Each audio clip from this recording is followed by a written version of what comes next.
Welcome back to the New York Times Close-Up. The New York City Transit Museum, one of the few museums in the world devoted to just that, public transportation. The museum commissioned architectural historian Anthony Robbins to assess one of the city's treasures, and the writer Tony Hiss to write the introduction to Grand Central Terminal, 100 years of a New York landmark. It's just been published by the Stewart, Tabori, and Chang imprint of Abrams Books. I know when I was working on my Grand Central book, and I assume the same happened to you, I kept learning things about Grand Central. It's one of those places that New Yorkers tend to take for granted. What did you learn in the course of researching the book, Tony?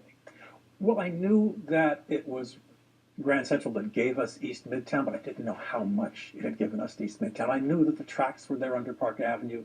I didn't realize they went from Madison more or less to Lexington, that the buildings lining it all the way up are on enormous steel girders, that they don't have normal basements, and therefore that Grand Central had to supply the electric and steam power not just to the terminal, not just to the trains, but also to all the buildings. Because they had no basements of their own. They had no basements, therefore they had no boilers. It's just extraordinary.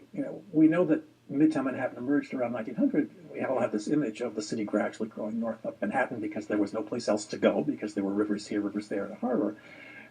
But there was also the magnetism of Grand Central pulling it north. And the irony, of course, is that Grand Central is at 42nd Street because back in 1870, the city fathers said, well, we can't have these steam engines so close to us. We'll put them far away. Oh, let's say 42nd Street. That'll get them out of our hair. And the center of town just migrated. Exactly. When the original depot opened in 1871, I think the New York Times said it was neither Grand nor Central. What was it doing all the way up on 42nd Street? One of the things that we discussed before is the whole idea that as much as we lament the loss of Penn Station, it never had the same impact on Manhattan, on the surrounding area. We have, Madison Square Garden ultimately moving there, the post office, a few hotels, but not the same impact. Why not? It just wasn't built on such a grand scale in terms of what was underground. I mean, we look at Grand Central, it looks quite large, but it's nothing above ground compared to what it is below ground. There's this entire infrastructure. The buildings that line Park Avenue and 42nd Street aren't just sitting over the tracks. They're all interconnected physically. There's nothing like that at Penn Station. Penn Station is more of the individual monument.